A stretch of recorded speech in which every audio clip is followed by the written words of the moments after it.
तो चलते हैं दोस्तों आगे और चर्चा कर लेते हैं कि भारत के जो वृद्ध लोग हैं, एजिंग पॉपुलेशन, इंडियाज़ जो एल्डरली पॉपुलेशन है कौन कौन सी चीज़ों को फेस करती है।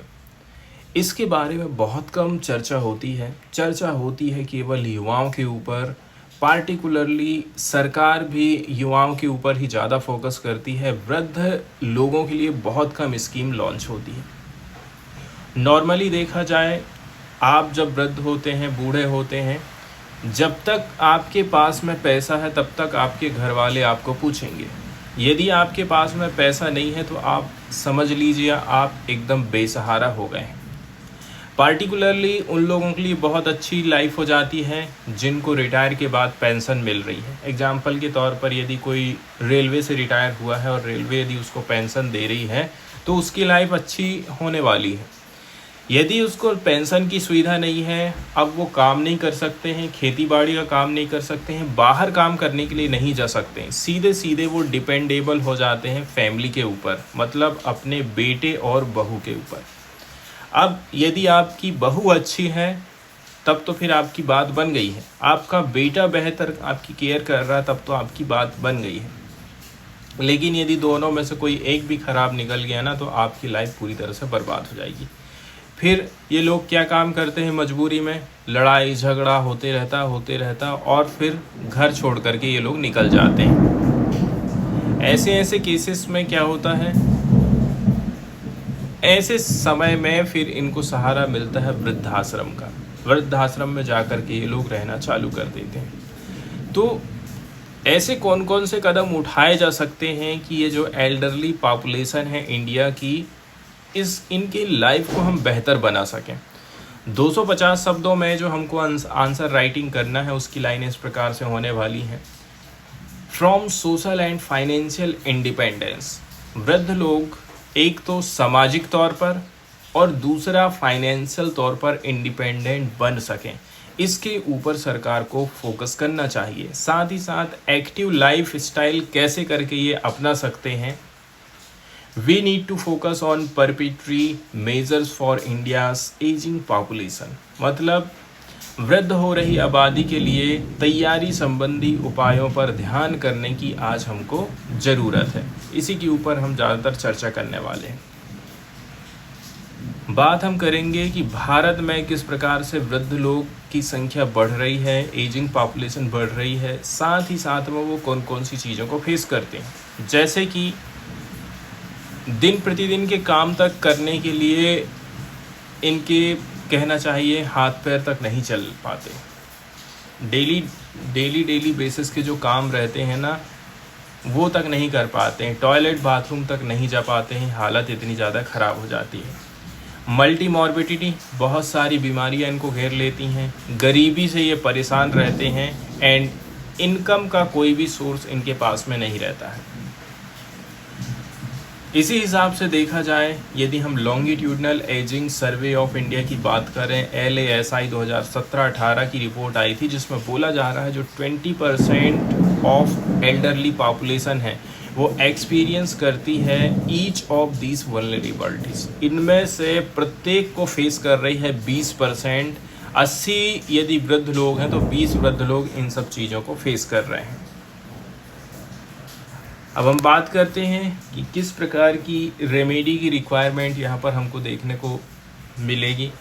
हमें मल्टी प्रोन्ज्ड अप्रोच अपनाने की ज़रूरत है। इसमें इन्वॉल्व रहेंगे principle of inclusion and adoption of social security measure. Social security measures अपनाने की हमको ज़रूरत है जब भी सरकार कोई पॉलिसी का निर्माण करती है। तो इसके अंतर्गत हमें क्या क्या चीज़ ध्यान देने की ज़रूरत है। But this need not be limited to financial और economic independence per se, but also means to ensure healthy, active and productive year. खाली ये नहीं है कि आप रुपये पैसे दे करके अपना काम चला ले रहे हैं, खर्चे के लिए पैसे दे रहे हैं। इसके साथ ही साथ आपको ये भी ध्यान देना है कि भाई ये हमारे जो वृद्ध लोग हैं इनकी डेली की जो लाइफ स्टाइल है वो हेल्दी रहे, इसके ऊपर भी हमें खर्चा करने, फोकस करने की ज़रूरत है। वहीं यदि हम एल्डरली पॉपुलेशन की बात करें तो कितनी इनकी संख्या है, क्या क्या चीज़ ये फेस करते हैं, तो देखिए यदि हम मिड सेंचुरी आते तक बात करें, ठीक है, मतलब अभी हमारी जैसे ये शताब्दी चल रही है, इस शताब्दी के मध्य तक बात करें ना तो इनकी संख्या 300 मिलियन हो जाएगी। हर साल इनकी संख्या 3% के हिसाब से ग्रो कर रही है। इसमें से महिलाओं की जो संख्या है, famine with A sex ratio, यदि हम लिंगानुपात की बात करें तो 1065 फीमेल पर 1000 मेल। प्रत्येक 1000 पुरुषों में 1065 महिलाएं हैं। इसका मतलब यह है कि वृद्ध में पुरुषों की संख्या कम है और महिलाओं की संख्या ज़्यादा है। वहीं आगे 54% of elderly women will be widows. आधी तो महिलाएं ऐसी हैं जो कि विधवा हो चुकी हैं। अब जाहिर सी बात है, जब पति साथ में नहीं है बुढ़ापे में, तो उस समय में बेटा साथ दे या फिर बहू साथ दे, तब जाकर के इनकी लाइफ स्टाइल अच्छी हो सकती है। वहीं यदि देखा जाए 6% of the elderly man live in alone against 9% of their female counter part. 100 में से 6 पुरुष अकेले रह रहे हैं, 100 में से 7 महिलाएं अकेली रह रही हैं। यहाँ पर लिंगानुपात की तुलना करी जाती है। एंड बोला जा रहा है कि 70% of them are to be found in rural areas. ज़्यादातर वृद्ध लोग हमको कहाँ देखने को मिल रहे हैं? ग्रामीण एरिया में, गांव देहात में देखने को मिल रहे हैं।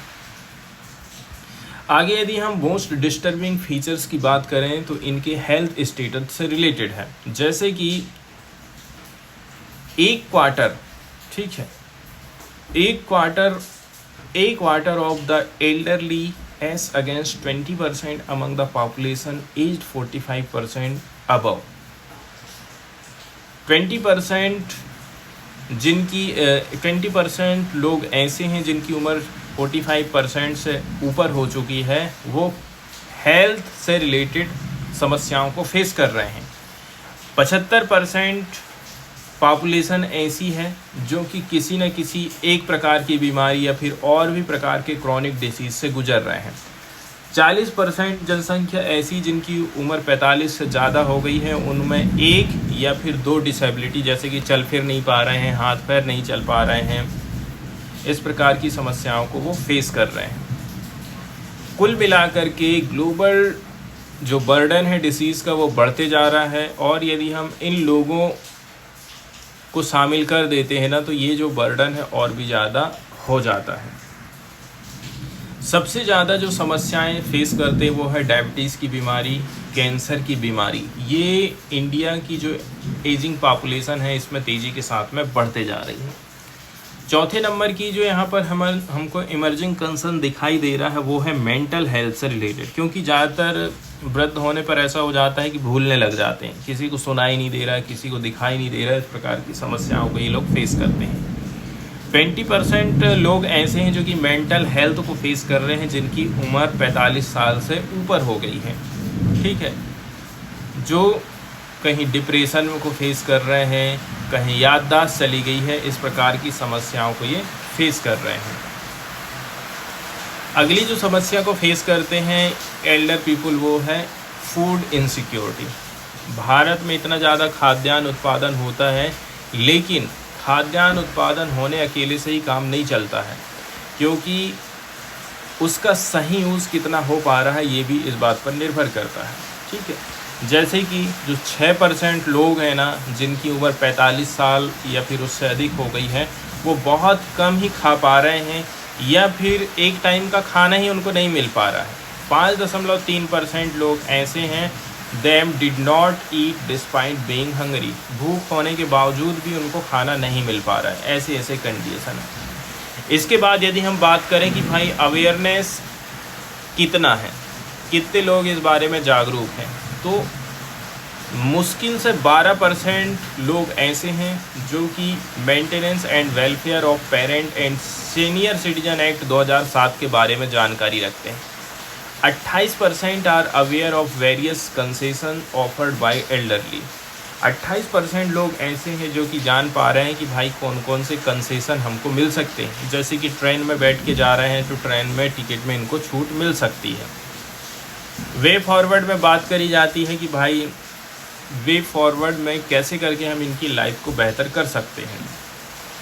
यहाँ पर कुछ कुछ एक्सपेक्टेशन रहता है from life among India's elderly and their vulnerability make them victim of varied form of abuse in the hand of family, community and society at large. परिवार में ही वायलेंस हो जा रहा है, बाहर के लोगों के साथ वायलेंस हो जा रहा है, तो कहीं ना कुछ ये लोग फेस करते रहते हैं। 5% लोग ऐसे हैं जो कि रिपोर्ट कर पा रहे हैं एब्यूज़ को, बाकी के लोग ऐसे रहते हैं जो कि चुपचाप सुनते रहते हैं। वहीं जैसे कि यदि हम बात करें महिलाओं की ग्रामीण क्षेत्रों में, तो बहुत ज़्यादा इनको निगलेक्ट किया जाता है। इसके बाद हमें एक मूवमेंट चलाने की ज़रूरत है कि भाई सोशल एजेंसी को क्रिएट किया जाए, तब जाकर के इनकी लाइफ को हम बेहतर बना सकते हैं।